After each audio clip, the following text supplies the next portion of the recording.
Hai sahabat penulis Tai Al-Fatah, hari ini kita akan bacakan kembali cerpen juara 2 event menulis cerpen tingkat nasional yang diadakan oleh Tai Al-Fatah Desember 2025. Karya Aini Mufita dengan judul Cahaya di Tengah Kegelapan. Ini tentang anak kedua perempuan yang katanya bahunya sekuat baja, yang memikul beban yang semakin berat di pundaknya. Dia yang dipaksa dewasa oleh keadaan, dipaksa untuk selalu mengerti semua orang bahkan selalu mengalah. Dia juga yang sering menangis dalam diam saat kesepian. Part 1, Anak Tengah yang Tak Terlihat. Lia adalah anak tengah. Kakaknya Rana sudah kelas 12 SMA, pintar dan selalu menjadi kebanggaan keluarga. Adiknya Bima masih SD dan dikenal menggemaskan sehingga selalu menarik perhatian. Lia merasa berada di antara dua dunia yang sering melupakannya.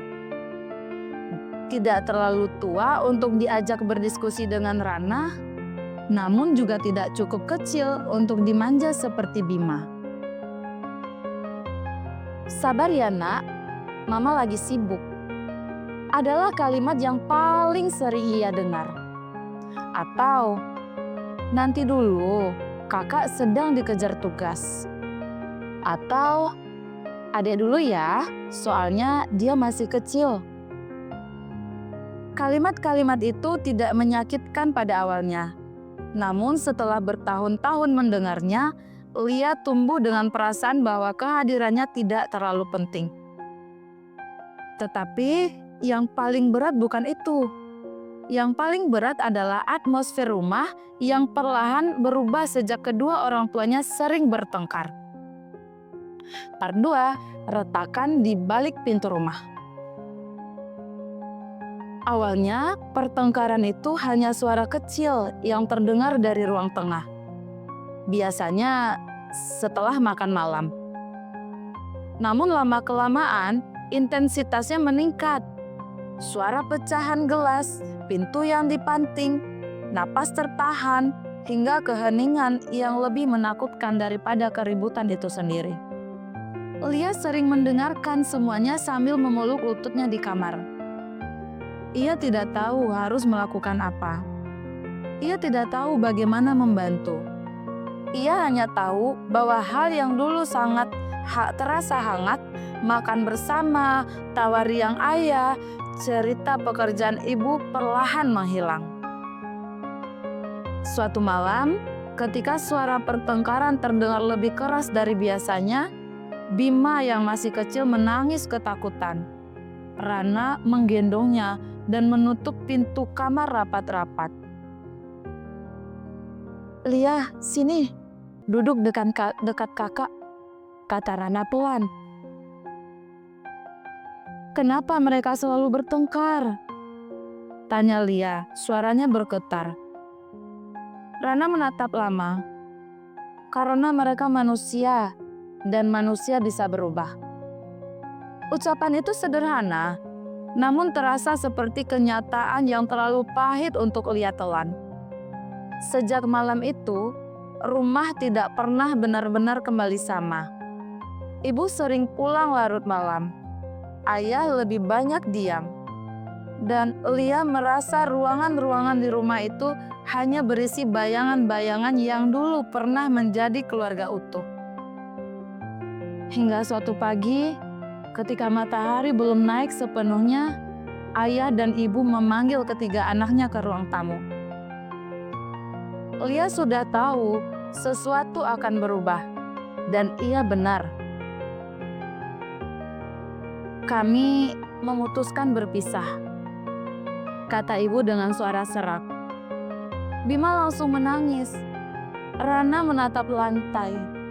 Lia hanya diam. Tubuhnya seperti membeku. Dalam hening itu, ia merasa dunianya retak. Perceraian itu seperti garis tegas yang membelah kehidupannya. Ayah pindah ke sebuah rumah kontrakan tidak jauh dari kota. Ibu tetap tinggal bersama ketiga anaknya, karena ia yang mendapatkan hak asuh.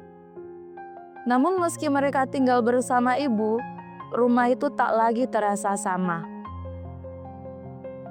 Rana mulai jarang di rumah karena sibuk les dan persiapan ujian nasional. Bima mulai lebih manja, mencari sosok ayah yang biasanya mendongeng sebelum tidur.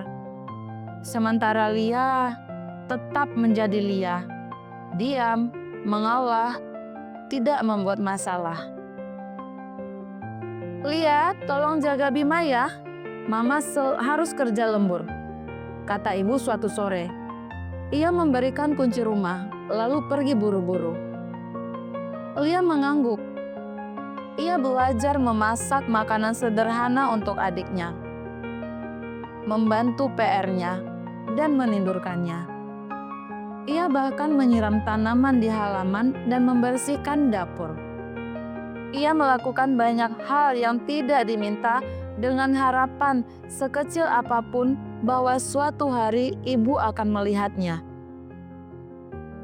Namun ketika ibu pulang malam hari, yang ia lakukan hanya memeriksa nilai sekolah Rana dan mencium kening Bima. Lia berdiri di dekat meja makan. Ia mencoba mengatakan sesuatu, apa saja, namun kata-katanya tidak keluar. Seolah lidahnya ikut terkunci bersama perasaannya. Hari-hari Lia mulai terasa seperti putaran yang sama. Sekolah, pulang, menyiapkan makan, mengurus adik, belajar, tidur.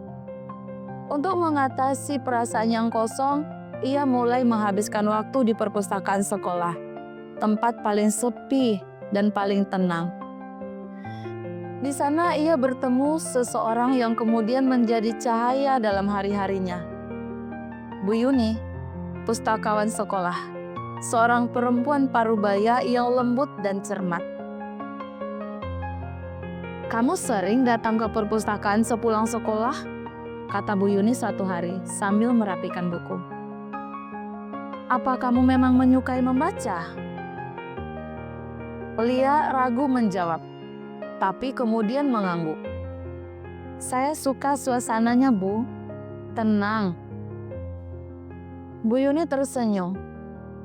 Kadang ketenangan adalah obat untuk hal-hal yang tidak bisa dijelaskan. Kalimat itu mengguncang hati Lia. Ia merasa seolah seseorang akhirnya bisa membaca pikirannya tanpa ia perlu bicara panjang lebar. "Lia, kamu anak yang kuat," kata Bu Yuni. "Tapi kamu tidak harus memikul semuanya sendirian." Lia nyaris menangis saat mendengarnya. Karena untuk pertama kalinya ada orang dewasa yang berkata padanya seperti itu. Suatu hari, ibu pulang dalam keadaan sangat lelah. Ia melihat ruang tamu masih berantakan karena Bima bermain dan Rana tidak sempat membersihkan. Tanpa sengaja, ibu menyalahkan Lia. "Kamu ini kenapa sih, Lia? Tidak bisakah kamu lebih sigap?" Suaranya tegas. Lia terkejut. "Tapi Bu, saya baru selesai memasak." "Alasan terus, Rana sibuk ujian, adikmu masih kecil. Kamu kan yang paling mungkin membantu." Kata-kata itu menancap di dada Lia. "Jadi saya harus melakukan semuanya sendiri?" Suaranya bergetar. Ibu memandang dengan mata lelah. "Kamu anak tengah, Lia. Kakakmu punya masalahnya sendiri. Adikmu butuh perhatian. Kamu yang paling kuat." Kata kuat itu membuat pujian bagi Lia. Kata kuat itu bukan pujian bagi Lia. Ia justru seperti beban. Kata kuat itu bukan pujian bagi Lia. Itu justru seperti beban. "Kakak, malam itu, untuk pertama kalinya Lia menangis sampai tertidur. Ingin tahu lelahnya menjaga? Tanyakan pada kakak. Ingin tahu lelahnya mengalah? Tanyakan pada adik. Ingin tahu tentang kedua-duanya? Tanyakan pada anak tengah. Sepertinya dia tahu kedua-duanya. Keesokan harinya, Lia tidak masuk sekolah. Ia merasa tubuhnya ringan tapi kosong, seolah pikirannya tidak sepenuhnya berada di dunia ini. Ibu mengira ia hanya kelelahan dan berangkat kerja tanpa tahu apa yang sebenarnya terjadi. Pak Hadi, yang merasa ada kejanggalan, mengunjungi rumah Lia setelah jam sekolah selesai. Rana membuka pintu. Pak Hadi? Rana terkejut. Ya, saya ingin menjenguk Lia. Dia tidak masuk hari ini. Rana memanggil adiknya. Lia keluar pelan-pelan. Pak Hadi mengajaknya duduk di teras. Lia, katanya dengan suara lembut. Ada apa? Lia mencoba tersenyum, tapi gagal. Air matanya justru mengalir tanpa bisa ia tahan. Saya capek, Pak, katanya lirih. Saya terus mencoba kuat, tapi saya capek. Rana yang berdiri di pintu ikut terdiam kaget. Ia baru sadar sejauh apa beban yang adiknya pikul diam-diam. Pak Hadi tidak mengatakan apa-apa selain mengangguk dan memberikan sapu tangan. Ketika Lia berhenti menangis, ia merasa lebih ringan. Untuk pertama kalinya setelah sekian lama. Kamu harus belajar meminta bantuan, Lia, kata Pak Hadi. Bukan karena kamu lemah, tetapi karena manusia memang tidak diciptakan untuk menanggung semuanya sendirian. Kata-kata itu menjadi titik balik penting dalam hidup Lia. Setelah peristiwa itu, Rana mulai memperhatikan adiknya. Ia membantu mengurus rumah, menemani Lia belajar, bahkan mulai berbicara lebih terbuka. Lia, katanya suatu malam. Maaf kalau kakak terlalu sibuk sampai tidak melihat kamu. Kamu bukan cuma anak. Lia, katanya suatu malam. Maaf kalau kakak terlalu sibuk sampai tidak melihat kamu. Kamu bukan cuma adik tengah. Kamu bagian penting di rumah ini.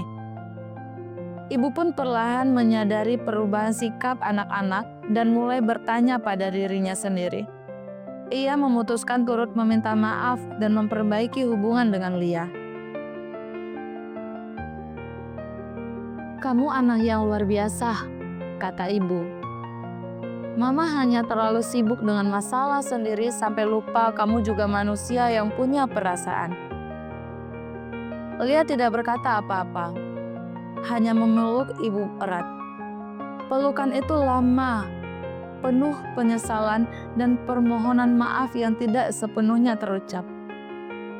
Adapun ayah, meski tinggal terpisah, berusaha hadir lebih konsisten. Ia menjemput Lia khusus untuk makan siang suatu hari. Hanya berdua saja. Kamu anak yang kuat, kata ayah. Tapi kamu tidak harus menanggung semua sendirian. Ada ayah. Itu cukup membuat hati Lia menghangat. Tahun-tahun berlalu, dan Lia tumbuh menjadi seorang yang dewasa sebelum waktunya. Tetapi dengan cara yang penuh ketenangan dan kebijaksanaan. Ia belajar bahwa hidup tidak selalu berjalan sesuai harapan, namun ia juga belajar bahwa menghadapi kegelapan bukan berarti harus tersesat. Kadang kita hanya perlu berhenti sejenak, bernapas, dan menyadari bahwa cahaya bisa muncul dari tempat yang tak terduga. Dari seorang guru, kakak, atau bahkan dari hati kita sendiri. Dan bagi Lia, ia belajar satu hal yang penting. Menjadi anak tengah bukan berarti tidak terlihat. Kadang, anak tengah justru menjadi cahaya yang menyatukan apa yang hampir runtuh. Hayo, siapa yang anak tengah pasti sangat merasakan bagaimana perasaan Lia. Semangat untuk kita semua!